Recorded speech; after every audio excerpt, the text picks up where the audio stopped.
उम्मी ने अपने बेटे से कहा, अरे ये क्या ड्रामा है बेटा। ये इतना बड़ा और चौड़ा अचानक मेरे सामने कैसे खड़ा हो सकता है। इस पर वो हंसते हुए बोला, उम्मी जरा ये तो बताओ मैं आपको अच्छा भी लग रहा हूं कि नहीं। मैं कैसा लग रहा हूं। मैंने हंसकर कहा, अरे बेटा तुम तो बिल्कुल बेमिसाल हो। इस पर वो शर्माते हुए बोला, सच में उम्मी तुझे वाकई अच्छा लग रहा हो। बस अब मेरा दिल बहलाने के लिए कह रही हो। मैंने कहा, नहीं नहीं बेटा मैं बिल्कुल सच बता रही हूं। अरे बेटा तुम्हारी तो शान ही अलग है। जो भी लड़की तुमसे शादी करेगी वो खुद को दुनिया की सबसे खुशकिस्मत समझेगी, क्योंकि तो सिर्फ इसका साथ नहीं देगा बल्कि इसकी जिंदगी को इतना हुसैन बना देगा कि वो एक लम्हा भी तेरे बगैर ना गुजार पाएगी। और देख बेटा ये जो मैं सामने इतना बड़ा चौड़ा देख रही हूं ना, ये देखकर मैं दिल ही दिल में कहती हूं कि तो अपने अबुआ से भी कई कदम आगे निकल गया है। याद है इस दिन तुमने जो मेरे साथ शोखी की सच मानो तरबूज ही फाड़ दिया था, तब से मैं मुकम्मल तौर पर हल गई हूं। उम्मीद है दोस्तों अब सब मज़े में होंगे। आज की मेरी कहानी बहुत ही ख़ास होने वाली है, क्योंकि इसमें मैं अपने लाडले बेटे और पड़ोस की भाभी सरवत के साथ होने वाली दिलचस्प और मज़ेदार बातें सुनाऊंगी। इससे पहले ज़रा वीडियो को लाइक कर दीजिए, चैनल को सब्सक्राइब कर लीजिए। दोस्तों मेरा नाम रज़िया है और मेरी उम्र 34 साल है। ये तकरीबन 20 साल पहले की बात है। एक दिन मेरे शौहर, जिनका नाम फैसल था, मुझसे बोले, रज़िया मुझे एक ज़रूरी काम से बाहर जाना है, थोड़ा सा सफ़र करना पड़ेगा। अरे कहाँ जा रहे हो, यहीं रहूँ ना हमारे साथ, मुझे तुम्हारा जाना पसंद नहीं। इस पर वो बोले, नहीं रज़िया ये सफ़र बहुत ज़रूरी है, इसमें अच्छे पैसे मिलने वाले हैं और मैं जल्द ही वापस आ जाऊंगा। तब मैंने भी सोचा और कहा, ठीक है, अगर इससे अच्छा पैसा मिल रहा है और हमारा मुस्तकबिल संवर सकता है तो फिर चले जाओ। अगले दिन सुबह जब मैं उठी तो देखा फैसल अपना बैग पैक कर रहे हैं। तो मैंने पूछा, अरे ये क्या तुम वाकई जा रहे हो। इस पर वो बोले, हाँ जा रहा हूँ, तुम तो देख ही रही हो हमारी हालत। तब मैंने फिर मना किया, नहीं नहीं प्लीज रह जाओ हमारे साथ ही। पर वो बोले, अरे हमने तो कल ही बात तय कर ली थी ना। इस पर मैंने कहा, फैसल हमारा बस एक ही बेटा है, हमारा नन्हा सा बेटा। हमें इसकी तालीम, इसकी परवरिश और फिर उसकी शादी का बंदोबस्त भी करना है, इसलिए ये सब छोड़ कर जाना ठीक नहीं। इस पर वो हंसते हुए बोले, बस 1 साल की बात है रज़िया, फिर वापस आ जाऊंगा और हम सब खुश रहेंगे। तब मैंने बस खुदा से अपने शौहर के लिए दुआ की और कहा, ठीक है जाओ। और वो वाकई चले गए। शौहर के जाने के बाद मैं इंतज़ार करती रही। 1 साल, 2 साल, 3, 4, 5 साल और देखते देखते 10 साल गुजर गए। उन 10 सालों में मेरा दिल मुकम्मल तौर पर टूट चुका था। फिर मैंने सोचा शायद वो अब इस दुनिया में नहीं रहेगा, हमें भूल गए हैं। क्योंकि पहले साल के बाद ना किसी ने खत भेजा, ना फ़ोन किया, ना कोई खबर दी। तब मैंने अपने बेटे के लिए हिम्मत की, जो इस वक्त सिर्फ 10 साल का था। इसके लिए मैंने नौकरी शुरू की ताकि इसका पेट भर सकूं, इसे पढ़ा सकूं। तब से लेकर आज तक मैं काम कर रही हूँ। अब मेरा बेटा नाजिम 20 साल का हो गया है, एकदम जवान और बहुत हैंडसम लड़का। 1 साल पहले की बात है, मैं अपनी पड़ोसन और सहेली सरवत भाभी के साथ बैठी थी। वो मुझसे 3-4 साल बड़ी होंगी। हम दोनों हंसी मजाक कर रही थीं और नाजिम हमारे पास ही अपनी पढ़ाई में मसरूफ था। तब सरवत भाभी मुझसे बातें करने लगे और हमारी गुपशप शुरू हो गई। वो अपने शौहर के बारे में बता रही थीं कि वो उन्हें कितना प्यार करते हैं और हर दिन कितना खुश रखते हैं। वो ये भी बता रही थीं कि अगर शौहर मौज में ना भी हों तो वो कैसे मनाती हैं, हंसी मजाक और प्यार से राजी कर लेती है। जब मैंने सरवत भाभी से ये सब सुना तो हंस पड़ी और बोली, अरे भाभी आपका तो नसीब बहुत अच्छा है। अब मुझे ही देखो, मैं तो कितने सालों से अकेली हूँ। फैसल तो चला गया और मुझे भूल कर कहीं और खुश हो रहा होगा। ये कहते कहते मेरी आंखों से आंसू बहने लगे। तब सरवत भाभी बोले, अरे रज़िया तो रुक क्यों रही है। तुम तो अभी जवान हो, खूबसूरत हो, इसलिए दुनिया का कोई भी मर्द तुझे पाने की ख्वाहिश रखेगा। वैसे अब तो ताव नौकरी भी करती है, तो क्यों ना कोर्ट जाकर फैसल से तलाक ले लो और दोबारा शादी कर लो। क्योंकि तुझे भी तो प्यार चाहिए, वो सारी खुशियां चाहिए जो एक औरत को मिलनी चाहिए। तब सरवत भाभी बहुत जोश में आ गईं और बहुत सी बातें करने लगे। बता नहीं सकती अगर आप वो सारी बातें सुनना चाहते हैं जो उन्होंने कही। खैर उनकी बातों पर मैं हंस रही थी और मज़े ले रही थी। फिर मैंने भी मस्ती में कहा, अच्छा तो भाभी तेरा शौहर तेरे साथ ऐसा वैसा करता है और तो भी इसे ऐसा वैसा करवाती है। इस पर वो हंसते हुए बोले, हाँ बिल्कुल रज़िया, अगर वो 2-3 दिन तक कुछ नहीं करता तो मैं पूरी दुनिया हिला दूंगी, फिर वो काम होना ही चाहिए और वो भी मेरी मर्जी से, खासकर जब बात तरबूज की हो। तब भाभी की बातें सुनकर मैंने मस्ती में कहा, सच में भाभी? इस पर वो बोले, और नहीं तो क्या रज़िया, वो तो हर दिन मेरे लिए बालों फूलता है, तरबूज खाता है। अगर पूरा ना भी हो तो कम से कम आधा घंटा तो बालों फूलाने में लगाता है। इस पर मैंने हंसकर कहा, अरे भाभी, ताव तो बिल्कुल सियानी और समझदार निकली हो। बिल्कुल रज़िया, मैं अपना हक कभी नहीं छोड़ती, जो चाहिए वो ले लेती हूँ। तब हम दोनों बहुत देर तक हंसती रही। फिर वो बोले, जानती हो रज़िया, शादी के शुरुआती दिनों में मैं हमेशा तरबूज पर ज्यादा तवज्जो देती थी। इस पर मैंने पूछा, क्यों भाभी? तो वो बोलें, क्योंकि वो सबसे मज़ेदार है, सबसे प्यारा है, इसमें हर चीज़ का मज़ा है। तब उनकी बातों ने मुझे ऐसी उलझन में डाल दिया कि मैं समझ ही ना पाई क्या करूं, क्योंकि अब मेरे दिल दिमाग में आग सी लग गई थी। फिर वो उठूं और बोलें, चल अब मैं जा रही हूं, थोड़ी देर में मेरा शौहर भी आएगा और हम मज़े करेंगे। और ताव यहाँ अकेली बैठी है, ना कोई मतलब ना कोई रिश्ता। सरवत भाभी की बातों ने मुझे बहुत परेशान कर दिया, जिससे मेरा दिल भारी हो गया। फिर थोड़ी देर वहीं बैठी रहने के बाद मैं किचन में खाना बनाने गई। तब नाजिम, मेरा बेटा, अभी सो रहा था। थोड़ी देर बाद वो उठा और किचन में आया और बोला, उम्मी 2 कप चाय बनाना, पीने का दिल कर रहा है। इस पर मैंने कहा, नहीं बेटा, मैंने अभी सरवत भाभी के साथ चाय पी है। फिर वो बोला, ठीक है उम्मी, लेकिन फिर वो मेरे पास आया। तब ना जाने क्यों मुझे कुछ अजीब सा लगा। फिर ना चाहते हुए मेरा ध्यान उधर उधर गया। फिर मैंने खुद से कहा, अरे ये क्या, ये सब इतना बड़ा चौड़ा कैसे हो गया? अब मैं हैरान थी। नाजिम बोला, उम्मी कहाँ खो गई हो?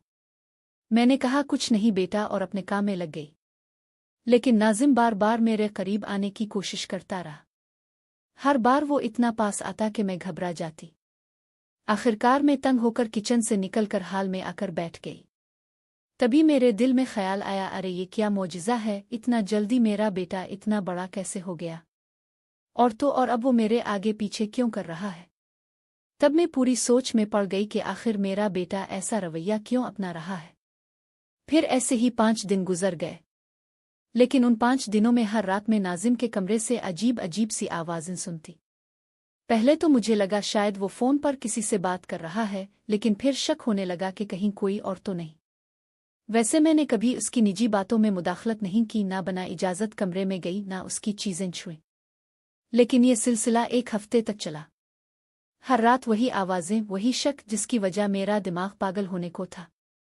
यहाँ तक कि अब मैं सोचने लगी थी कि क्या वो कोई लड़खड़ाता है, और जब मैं अपने कमरे में सो रही होती हूँ तो क्या वो किसी के साथ रात गुजारता है।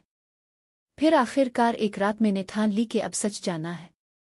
इस रात में सुई नहीं, आंखें खिली रखें। फिर देर रात जब नाजिम घर आया, थोड़ी देर इधर उधर बैठा, फिर अपने कमरे में चला गया। कमरे में जाने के कुछ देर बाद वही आवाज़ें शुरू हुईं। रात के 12 बज रहे थे। तो मैंने सोचा, बस अब और नहीं, मुझे देखना ही होगा। फिर मैंने हिम्मत इकट्ठी की और उसके कमरे के दरवाजे की झरी से झांकने की कोशिश की, लेकिन कुछ नजर न आया, क्योंकि इसका बिस्तर दरवाजे के सामने नहीं था और कमरे में अंधेरा था। नाजिम शायद बिस्तर पर पीठ के बिल लेटा था। वैसे हाल की लाइट हम रात को बंद कर देते हैं ताकि नींद अच्छी आए, तो अंधेरे में कुछ साफ ना नजर आ रहा था।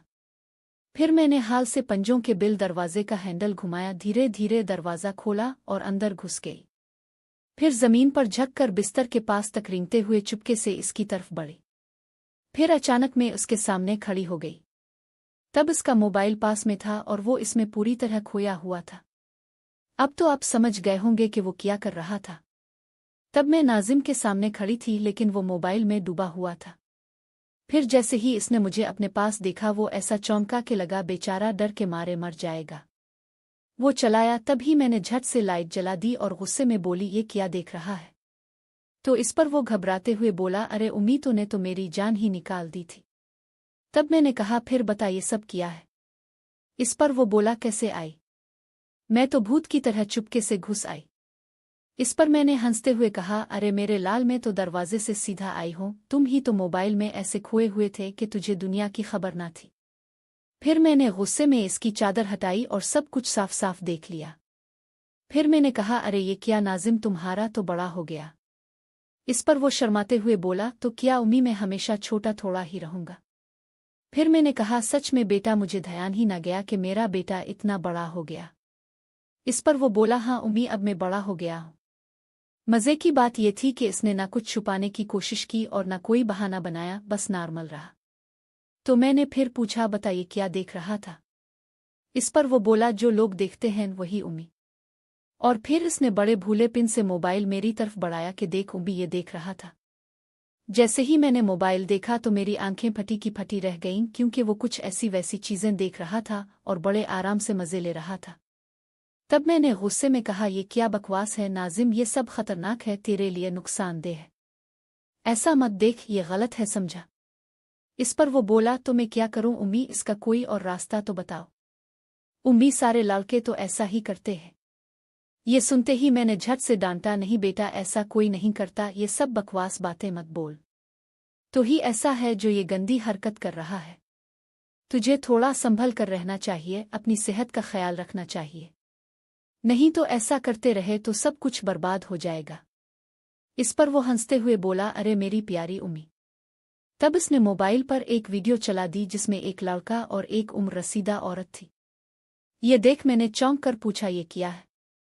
इस पर वो हंस पड़ा और बोला, ये इसकी माँ है। मैंने कहा, क्या बकवास है ये? वो बोला, सच में उम्मी। अच्छा सुन, वो इसे उम्मी बोल रहा है ना? और सचमुच वीडियो में वो इसे उम्मी ही कह रहा था। तब मैंने गुस्से में कहा, नाजिम, ये सब क्या है, तुझे ऐसा क्यों पसंद है? इस पर वो बोला, बस ऐसे ही मज़ा आता है, क्योंकि ये वाला तो बहुत मस्त होता है। तब ये कहते हुए वो बार बार मेरे करीब आने की कोशिश कर रहा था और मैं इस वीडियो को देखकर परेशान हो रही थी, क्योंकि मेरे दिमाग के तार हल रहे थे। क्योंकि इस वीडियो में भी वो औरत बहुत खुश और पूरी तरह डूबी हुई थी और वो लड़का इसे उम्मी उम्मी कह रहा था और वो औरत बड़े मज़े में थी।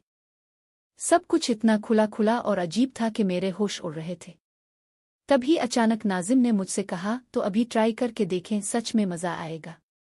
वो मेरे और करीब आने लगा और तब मैं एकदम हैरान थी। थोड़ी देर बाद वो पूरी शिद्दत से तरबूज खाने में लग गया, जैसे बहुत भूखा हो। हालांकि मैं भी इतनी ही बेकरार थी, शायद इससे भी ज्यादा। तब वो 1 घंटे से ज्यादा वक्त तक मेरे साथ रहा। आखिरकार हम दोनों थक कर चूर चूर हो गए और अपनी अपनी जगह सो गए। इस दिन के बाद ये हमारा रोज का मामूल बन गया। सुबह हम अपने अपने काम पर जाते, मैं स्कूल और वो कॉलेज। शाम को लौटने पर रात को फिर वही प्यार, वही मस्ती। ऐसे ही करते करते कई दिन, कई हफ्ते और कई महीने बीत गए। लेकिन अब हम दोनों एक दूसरे के साथ इतना गहरा हो गए कि मुझे लगा मैं नाजिम के बगैर रह नहीं सकती। अब मुझे इसकी आदत पड़ चुकी थी। लेकिन एक दिन नाजिम ने अचानक कहा, उम्मी, जो हम कर रहे हैं ये गलत है, ये ठीक नहीं। तब मैंने भी हाँ में हाँ मलाई, हाँ बेटा, मैं भी यही सोच रही थी। इसके बाद हमने वो सब बंद कर दिया। फिर वो बोला, उम्मी, मैं अब बड़ा हो गया हूं, अब ऐसा नहीं कर सकते। और सचमुच हमने वो सब छोड़ दिया। लेकिन मेरे लिए ये इतना आसान न था, क्योंकि मुझे इसकी आदत पड़ चुकी थी। इसीलिए मैं अब अकेले में वही सब करने लगी, वीडियो देखना, खुद को मुतमईन करना। क्योंकि नाजिम से वो सब बंद हो गया था। अब नाजिम मुझसे बार बार कहता फिरता है कि वो शादी करना चाहता है, लेकिन अब मेरा दिल नहीं मानता। इसीलिए मैं नहीं चाहती कि वो किसी और लड़की के साथ वो सब करे, क्योंकि मैं चाहती हूं कि वो मेरे साथ ही रहे जैसे पहले था। लेकिन मैं ये भी जानती हूं कि ये गलत है। इसीलिए मैंने खुद को किसी भी तरह रोक रखा है और अब कभी भी इससे दोबारा ऐसी बात नहीं करूंगी, ये तय कर लिया है। हालांकि अब मैं बहुत परेशान हूं, क्योंकि मैं इसे चाहती हूं, लेकिन डरती भी हूं, क्योंकि मुझे पता है ये गलत है। और अब पिछले 1 साल से मैं इस उलझन में हूं। हालांकि सरवत भाभी ने कहा था कि मुझे फैसल से तलाक लेकर किसी और से शादी कर लेनी चाहिए थी। शायद नौकरी पर शादी की वेबसाइट्स पर कोई अच्छा इंसान मिल जाता, लेकिन मैंने ऐसा नहीं किया था। अब ये जो मेरा हाल है, इससे तो शादी ही बेहतर थी। इसलिए अब मुझे समझ नहीं आ रहा। अब आप लोग ही बताएं, मैं ये सब छोड़ दूं या क्या करूं? मेरी कहानी यहीं खत्म होती है। तो दोस्तों, ये थी हमारी आज की छोटी सी कहानी। आपको ये कहानी कैसी लगी? कमेंट करके ज़रूर बताएं। अगर आपको ये कहानी पसंद आई हो तो इसे लाइक करें और अपने दोस्तों के साथ शेयर करें। शुक्रिया दोस्तों।